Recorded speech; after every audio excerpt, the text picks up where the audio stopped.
Parte na ng childhood memories ng karamihan ang mga payaso sa children's party. Sa kabila ng dala nilang saya sa mga bata at kids at heart, marami pa rin nga bang tumatangkilik sa mga ito.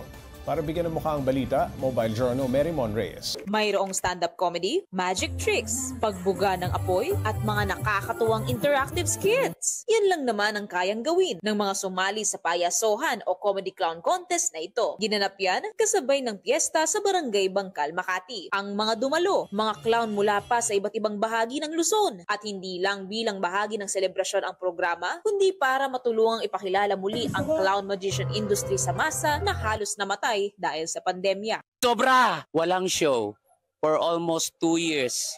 And then para kang namamalimos, nangihingi said, ako ba term nila, said pandemic. Pero hindi kami nawawalan ng pag-asa. Pray lang Pray hanggang kami. sa... Pray namin bumalik na Lord. Oo, bumalik. Kaya sa okasyong ito, may guest pang multi-awarded magicians. Nagsama-sama kami para sa isang kasiyahan ng isang lugar. Ang ginagawa naming pagpapasaya kasi buhay na namin yun.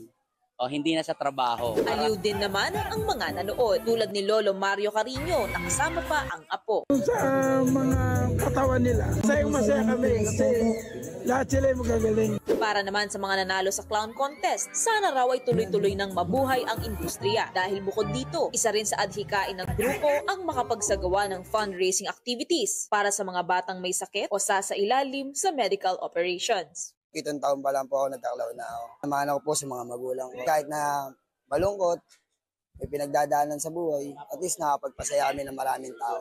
Ng libo-libong tao. Po kahit may problema sa buhay, basta't makapagpasaya lang ng mga bata, masayang-masaya na po kami. Kahit ganito lang po yung namin, ay pinagmamalaki po namin. Kahit anong problema, ano pang dumaan ng bagyo, tuloy pa rin po ang pagpapasaya namin sa mga bata.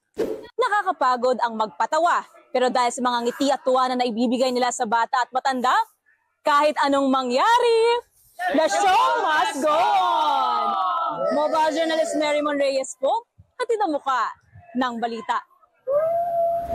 Alamin natin ang iba pang detalye ng balitang yan kasama si mobile journalist Mary Mon Reyes. Mary Mon, ikaw ba, naka-experience ka na ba ng clown sa birthday mo? Yes, Pops J. Clowns tsaka magicians nung 7th birthday ko. And yun yung parang madalas na ginagawa ng mga pamilyang Pinoy pagka sa 7th birthday, may magician o may clown sa birthday parties. Itong ginanap na programa, pista sa Makati, taon-taon ba ito o ngayong taon lang ito na isagawa? Yung Fiesta, Pops J, yearly. Pero yung etong event mismo sa part na to ng Bangkal, Makati, iba-iba yung ginagawa kasi nilang events per year. So for this year, naisip nila, why not gumawa ngayon ng competition na yung mga payaso around Luzon, magsama-sama sila para makapagbigay ng saya. At the same time, ma-boost nga ulit yung industry nila, Pops J. Mary Mon, sa mga nakausap mong clowns, ito lang ba ang pinagkukunan nila ng pangkabuhayan? Paano sila nung nagpandemya? Nakwento sa atin, Pops J, nung mga clowns na nakausap natin, sila Kuya Mark, sila Kuya Ricky, nung naghahanap sila ng mapagkukuhanan ng kita tsaka pangkain,